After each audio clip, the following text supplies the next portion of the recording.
Pembangunan Masjid Apung ornamen kapal laut dikelilingi Taman Seribu Bunga di Tulang Bawang. Kabupaten Tulang Bawang tak lama lagi akan memiliki Masjid Apung berornamen kapal laut dan dikelilingi Taman Seribu Bunga dan bangunan untuk UMKM. Masjid Apung berornamen kapal ini sebenarnya terinspirasi dari kapal Nabi Nuh. Sekarang sedang digarap pembangunannya, mudah-mudahan tahun 2022 selesai, ungkap Bupati Tulang Bawang Winarti saat menerima audensi jajaran pimpinan Tribun Lampung di ruang Bupati Tuba pada Rabu 13 Oktober 2021. Hadir dalam audiensi itu pimpinan redaksi Tribun Lampung Andi Asmadi, pemimpin perusahaan Margareta Iin Wahyuningrum, manajer liputan Yosom Mulyawan, manajer online Ridwan Hardiansyah, manajer iklan Widoyo, manajer event organizer Raden Sugih Marceka, manajer sirkulasi Yohanes Dunan. Sementara dari Pemkab Tulang Bawang, yakni Bupati Winarti didampingi asisten 2 Pahat Hidayat, Kepala BPKAD Rustam Effendi, Kepala Diskom Info Dedi Palwandi, dan Kepala Bapeda Diki Surahman. Winarti mengatakan Taman Seribu Bunga ini nantinya sedikit berbeda dengan taman-taman lainnya.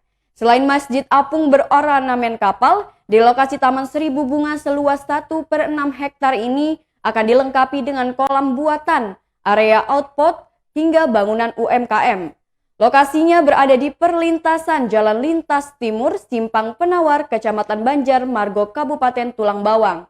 Winarti mengatakan di situ nanti akan dikemas bangunan untuk pengembangan UMKM bagi masyarakat sekitar.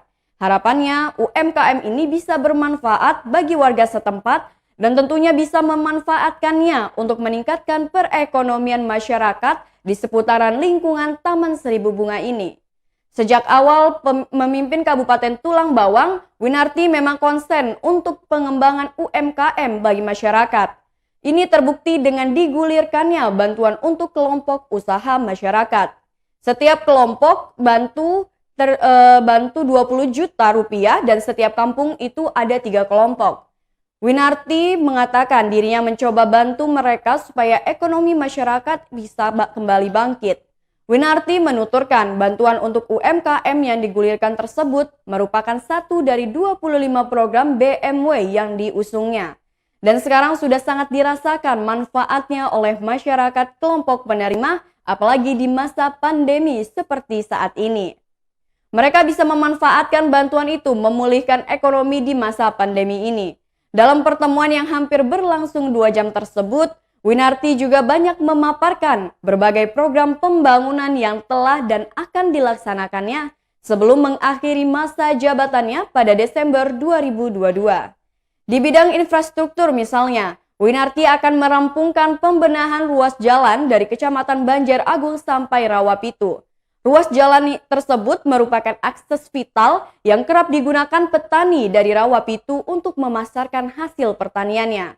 Rawapitu adalah salah satu lumbung padi Kabupaten Tulang Bawang. Tahun ini sudah mulai garap jalan di Ronggolawe Tugu Kuning, lalu diguyur sampai Rawapitu. Mudah-mudahan tahun depan selesai, papar dari Winarti.